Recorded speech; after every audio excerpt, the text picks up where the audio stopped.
Good evening, everyone. Welcome back to the Highlights and Insights, where we will bring back 6 interviews from Coach Connect, Who of the Hour, and we'll bring the spotlight to the highlights of our conversation with the future change agent. I am Coach Tin, and I'll be one of your hosts for tonight. For those of you joining us for the first time, we are certified life coaches from the Global Institute of Coaches and Entrepreneur, and we're running a series of Coach Connect Who of the Hour as community service for our coaches in the tribe. And it's our how to provide support to our community, starting with coaches through the platform of online connection. I am Coach Sean, and I'm excited to be part to this edition of Highlights and Insights. Yes, so the Who of the Hour is an initiative to know what is the present situation of the change agent, how is the coach responding, and the outcome presently experienced based on the said response. To echo what Master Coach A said, she said that it is impossible to control every situation and its outcome, but it is possible to control your attitude and how you respond to it. I am Coach Rizel, and it's a privilege to learn from the highlights of featured stories for today and earn wisdom from the insights of our fellow coaches over the historical COVID-19 global pandemic.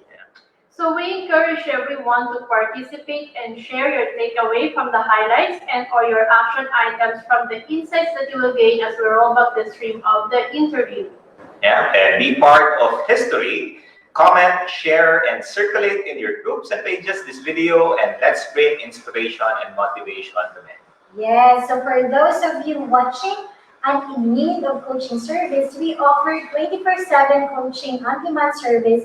Just give us a call through 0917-586-1661. Yeah, and today is one of those special days also. We're gonna be sharing to you the Who of the Hour, which is Pastor, Coach Pastor Edgar Miroy. And so we'll play the first clip for this video.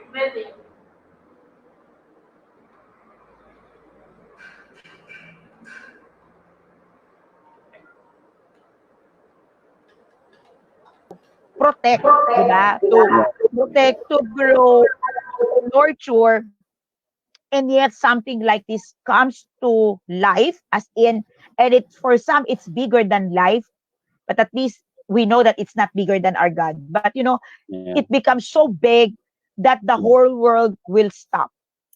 So how do you see this po?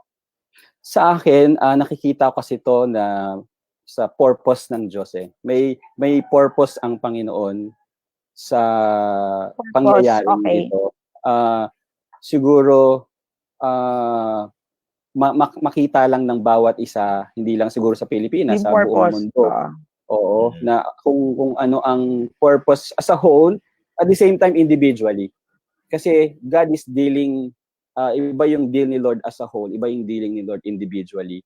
So kung makukuha lang ng tao yung dahilan ng Diyos, yung sabi nga nila kung negative man ang nakikita ng tao, ang Diyos laging may positive reason.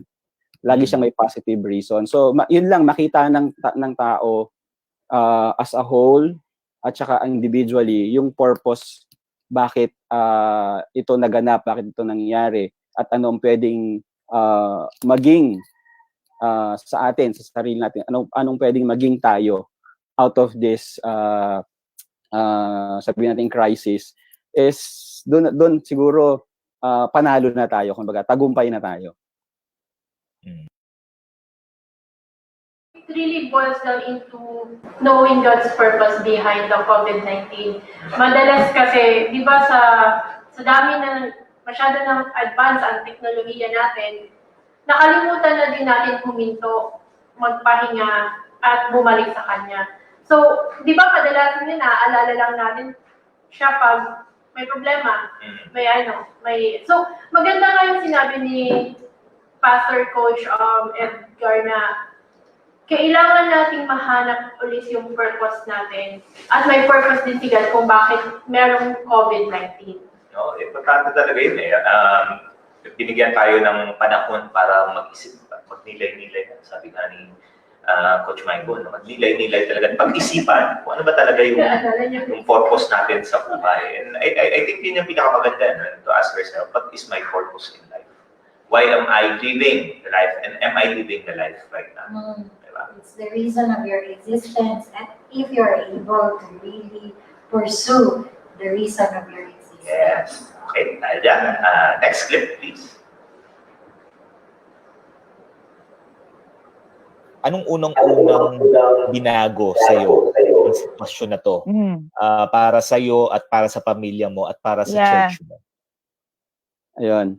Siguro, unang-unang binago sa akin, syempre yung mga ibang, yung mga pananaw ko sa mga... Mindset po. Yeah, mindset. Sa dati kong kilo, sa dati kong ginagawa, na biglang, oops, iba na yung hindi na ako makakilos doon sa dati kong ginagawa. So siguro i-share ko may tatlong, kung kanina si Coach may tatlong P, no? Ako may tatlong letter T. Apo, kayo po. Letter T. Oh, tatlong ta. Gusto ko yan. T. Apo, go po. So una, nakita ko na things are temporal. Temporal. Okay po. Yeah. Things are temporal. Kasi kanina galing ako sa SM, nag-grocery ako, so ang haba ng pila, no? Pero 1 hour ako nakapila bago ako nakapasok doon sa mismong supermarket. Bilihan, opo. Oo, tapos may yung aking mother-in-law, meron din siyang bilin na bibilhin ko. So nakita ko yung mga ibang halos kalahati ng kanyang bilin, hindi ko nabili kasi out of stock na siya. Out of stock siya. So ayun yung mga common na binibili ng tao. So nakita ko doon na ang mga bagay temporary lang siya. Tapos yung National Bookstore, yung Ace Hardware na kung saan doon ako dumadaan, bumibili muna ako bago ako magpunta sa parking pauwi. Sarado siya. So it makes me realize na dahil sa sitwasyong ito, ang mga bagay na nakikita natin talagang temporary lang talaga siya. Temporal siya. Kaya ay temporary lang. Temporary, yeah. Kasi, hello, Master Coach Edgar Miroy. Hello, Coach Rep. Heart. May heart. May heart na Coach Rep. Mag-asawa po yung dalawa. Pero yun talaga, no? Ano nga yung sabi ni Coach,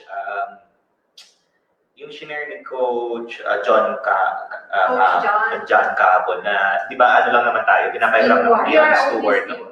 We do not own everything, but we are only stewards. And I think life naman is temporary. Kaya tayo, we only have a certain amount of time here on earth. Yeah. Gustuin man natin na umabot ng ilang years, but there will really come a time na mamamatay tayo. Hindi lang natin alam kung kailan. Yeah. Immortal. Ano na, imminent na mamamatay tayo. Pero ang ano talaga doon, ano bang ginagawa natin sa oras at mga gamit natin yan? Ginagamit ba natin yan sa mga paraan na makakatulong? Makakatulong sa atin, makakatulong sa iba. Yun talaga yung message ni Coach Pastor. Okay, next clip please. darating ang panahon hindi na siya available. So, yun ang unang tumatak sa akin dito sa sitwasyong ito. At pangalawa, yung time. Time is a treasure. Kasi yung oras ko, ang dami kong gusto, yung dati kong ginagawa, pupunta ako ng Quezon City, Parañaque, Apo. sa iba't yung typical, apo. sa Rizal. Yung time ko nandoon, parang sabi ko, anong magagawa ko kung hindi ko na siya magagawa ngayon dahil nandito lang ako sa San Mateo.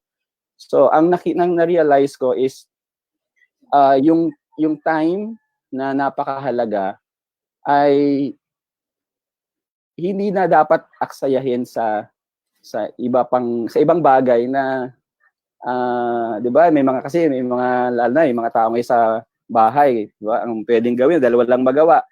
Susundan yung mga buhay ng mga artista o kung ano-ano hindi masama kung gusto mong ma-entertain, pero may time pa ba para sa mga, parang na tinatanong ko yung sarili ko, may time pa ba para sa mga ganon? ito nga, pinaparealize sa akin na ang time ay napakahalaga na na dapat gusto kong gawin isang bagay sa makabuluhan, hindi ko magawa. Ano ba ipapalit ko dun sa time na yon na dapat kong gawin? Siyempre, mas mahalaga din. Kaya nag-iisip ako ano ba yung mga mahalagang gagawin ko na para yung time ko is maging treasure siya para sa akin. Okay? So, yun. Alright. So, time is a treasure. Ito yung, coach, kasama ng stewardship mo eh. Dahil, for example, you are so used of like having a time of 24 hours. Yes. Without yung strong realization that 24 hours might be your last 24 hours or probably if not, yan yung tinatawag pa natin, it's very precious. It's because once you spend it, you can never take it back. So everyone has like 24 hours, but how are you spending it? Doon yung mag-make ng difference, how you are really seeing time as a very precious thing. No, saan pa rin siya ng value? How do you value your time?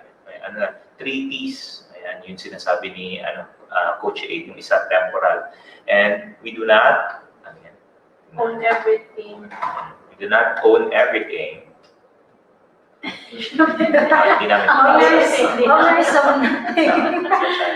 Like stewards of everything. Yes, sabi niya. Coach A. Tama, yun talaga yan. And yung 3 T's nga na, talaga, kailangan talaga natin i-value yung anong meron sa atin at ano yung naibibigay. Kasi kahit anong gawin mo, we can never have more than 24 hours. 24 hours lang talaga yung binigay niya. At lahat tayo mayroon 24 hours. Saang makabuluhang bagay mo, pwedeng gamitin yung oras mo. Ngayon na may panahon ka lang gumawa ng refleksyon, kasi malapit na din ang Holy Week. Yes. At yung since nakakulong din naman tayo sa bahay. So yun. Okay, sige po. Take charge of your time. Next clip, please. And yung pangatlong letter T ko is yung togetherness. Togetherness is toughness. No? Ito yung panahon na magkakasama ang pamilya, magkakasama sa tapos ito yung panahon na pwedeng we can be together yung ating relationship kay Lord, mas lalo nating kasi nga magkakahiwalay yung physically, no, but not of course ito magkakasama tayo ngayon through this social media, pero nakakatuwa dahil pag yung magkakasama together sa pag-uusap, kwentuhan, tapos prayer. Okay, ngayon yung aking mga kapatid nasa ibang bansa, iba naman nasa Cavite. Nakakapag-pray kami together every 10 o'clock ng gabi. Nakita ko dun yung togetherness namin. It brings strength or toughness sa buhay namin. Kaya yung tatlo na yun ang na-realize ko sa sitwasyong ito, that una, things are temporal. Pangalawa, time is a treasure. And number 3 is togetherness is toughness. Yan yung Yun. So, togetherness. At the end of the day kasi, you will have to reach out and make that connection. Kasi you have to really think, what if this is already my last day? Kasi favorite nga namin yun ni Coach Billy, what if tomorrow never comes? Kumanta pa sila nun. Ayan. Sabi ni Coach Jasmine, Master Coach Jasmine, take charge of your time. Yun talaga. And yun nga, really, when you are together, it really strengthens everything. Na. Yun nga yung sabi ni Coach Paz na toughness, strength in numbers. Na you need to be able to value really the relationships that you have. Hindi lang sa bahay, even outside of it. Yun yung core message niya. Sabi nga ni Coach A is 3 T's. Third T is togetherness. Ayan talaga. And if you can encompass everything, yun yung 3 T's na sinasabi ni Coach Paz is temporal, treasure, and togetherness. Yun talaga yun. Hindi ka pa nga magising dun, iwan ko na lang talaga nung. Yun. Okay, next clip please. That yung posture na yan, yung calmness na yan, yung the way you do things can help during this time po. Ayan. Actually kanina nasabi ko yung sa tingin ko yung treaty ko kanina kaya siguro parang napapakalma ko rin yung sarili ko at natatry ko rin yung iba na kumalma sa kabila ng sitwasyon na yung mindset ko nga na nakikita ko na kasi temporal lang eh. Even itong I believe itong quarantine time na to is temporary lang siya. So sabi nga nila, 'di ba, in every storm, after the storm merong rainbow, merong sunshine, 'di ba? Kaya ito ay temporary lang. So ang napakahalaga is makita natin na after this situation, kasi kami sa crossover church, ang pinaka parang vision na binigay sa amin ng Panginoon is parang yung nangyari sa Israelita na nakatawid sila sa Jordan River to the Promised Land. So ang gusto ko lang sigurong i-emphasize bukod dun sa things are temporary, time is a treasure to us and togetherness is toughness. Siguro after this quarantine time o after this crisis na sinasabi natin, kagaya ng mga Israel people, nung mahirap nung sila ay nasa wilderness, no? Mahirap nung maraming nagreklamo, maraming mga iba't ibang opinion, kinakalaban yung leader, iba't iba and so on and so forth. Pero ang nakikita ko doon is dapat makita natin na may promised land sa dulo. May sa kabilang side, sa kabilang side, andun yung promised land eh, 'di ba? So ang napakahalaga siguro, wag nating ma-miss na sa experience na to, una, ma-experience natin si God. Kasi kahit na matapos itong sitwasyon na meron tayo, na-miss naman natin yung experiencing with God. Sayang eh, 'di ba? Ibig sabihin, babalik lang tayo doon sa dating ginagawa natin, dating tayo. Pero I believe, kapag isang tao na-experience niya si God personally, merong mababago talaga eh. Sabi kanina narinig ko si Pastor Alan na yung you'll never be the same. Hindi na ikaw yung dati. After, kapag tawid mo sa sitwasyong ito, hindi ka na yung dating ikaw. So, yun ang una siguro na makita natin to sa paningin ng pagtawid o yung pag-crossover sa Jordan River, na pag natawid natin itong sitwasyon natin ito, dapat makita natin na kasama natin si Lord pa rin. Hindi tayo pinabayaan ng Panginoon, siya ang gumagawa ng miracle, siya ang nagagabay sa atin. At yung kasunod nga is so promised land. There is light at the end of the tunnel.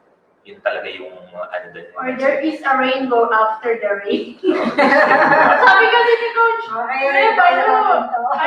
rainbow, di ba? Kasi yun yung yung promise ni God na He will never, parang hindi niya na ulit babasakit ng mundo. Oo. And niya yung rainbow. Di ba madami din nagsasabi na kasi galit na galit ng Panginoon sa atin, kaya nangyayari ito. Pero kung iisipin mo lang, hindi naman gagawa ng Panginoon ng masama para, di ba, pahirapan. To punish us. Pero ang talaga doon, yung flip side nga doon na pag-iisipan talaga kung ano ba talaga yung binibigay at pinapadama sa atin ng Panginoon sa panahon na to. Kasi yun yung importante. Ano ba yung pinapadama na maganda? Kasi hindi naman masama yung si Lord eh. Malagi namang mabait yan. Kaya lang minsan kasi hindi lang tayo sumusunod. So dapat po tayo sumunod din at makinig. Sumunod tayo ba? Okay, next clip please. Pastor, radical question. Pwede po ba magtanong ng Sige isang po. radical question? Sige po. Okay. Pagtawid po natin, anong unang-unang blessing, anong unang-unang promise ang i-claim mo? After this. Apo, pagtawid natin. Ako ang siguro personal. Apo. Siguro ang unang-una kong i-claim na promise ni Lord sa akin is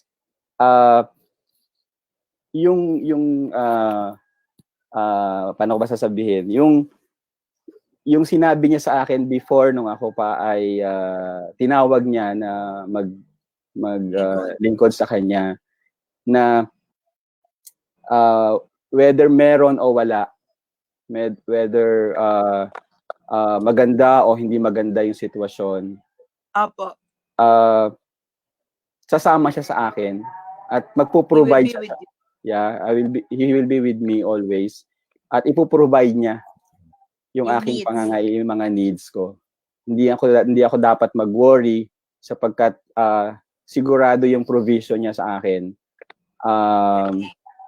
So siguro yun na yung promise na hanggang ngayon pinangahawakan ko, na ano man na maging sitwasyon. Minsan may mga panahon na nanghihina din ako, may mga panahon na parang teka lang, ano ba nangyayari?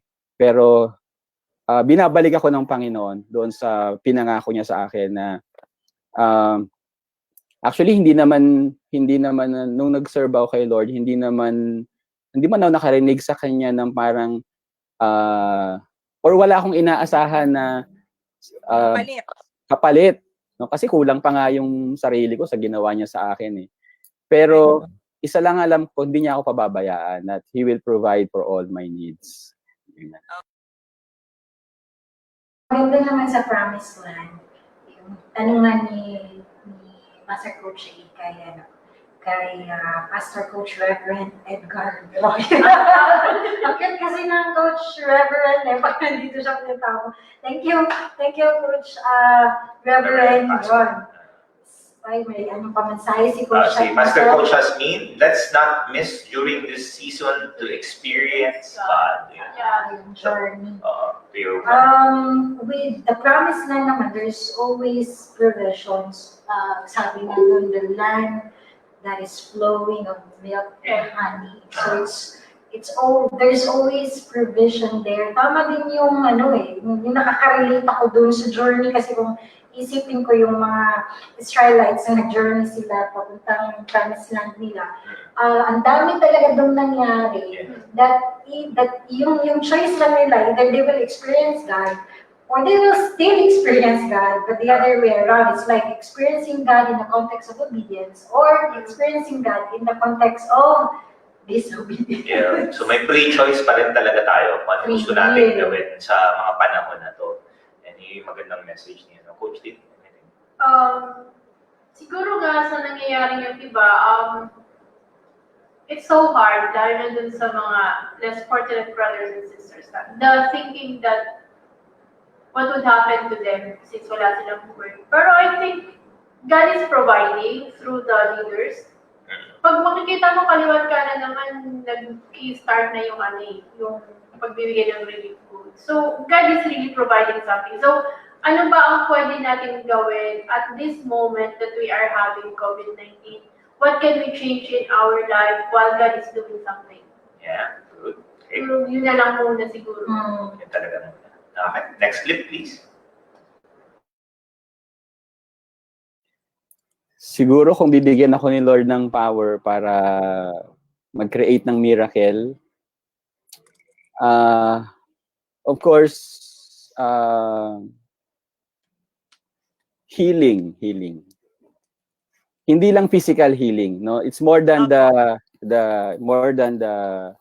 yung sakit ng COVID-19, kundi yung healing na tatagos hindi lang sa physical, tatagos doon sa kaluluwa ng tao.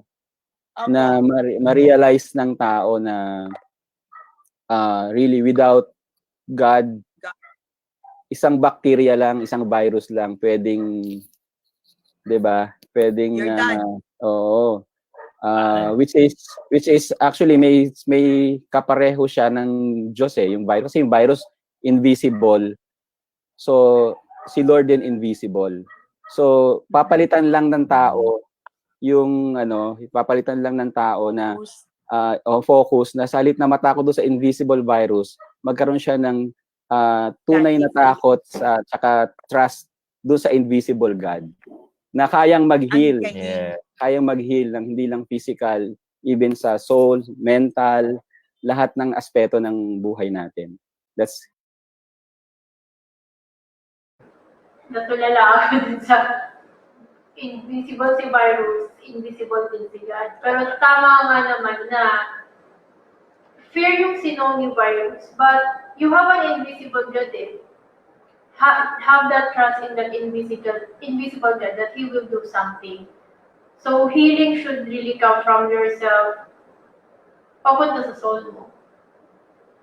Kaya very aligned eh. Kasi even Master Coach Lakenda, it's like, she said na, this time is like more of an answer to the prayers of many who are tired. Because there has to be healing. But ang ganda kung paano siya tinitignan ng una yung mga life coaches, no? Kasi they always like speak of that healing, not just physically, but really internally. Oo. So yung pag-align nun, that you give yourself time to heal, time to forgive, so that you can be able to really center in your heart. And then, kasi when you are able to center it in your heart, then you will feel hopeful and everything will just overflow. Di ba may si Master Coach sa overflow. Then you can give hope and joy to other people because you're just simply overflowing. No. Ano naman yun talaga eh. It's going back na really taking a look at, okay, what do I have and how can I make the most out of it, and eventually pag yun na, overflowing na, ibigay mo na sa ibang tao because that's the beauty of it naman. And for you, you're altruistic wise to be able to give something that you're good at. Si Coach Ed, nanonood. Hello, Coach Ed. Hi, Coach Ed. Where will we focus? Where we will focus on the invisible virus or invisible God. Yun talaga yun. Alin ba? Ano ba mas pipiliin mo? Yung Panginoon o yung virus? That's a great question. Okay, next.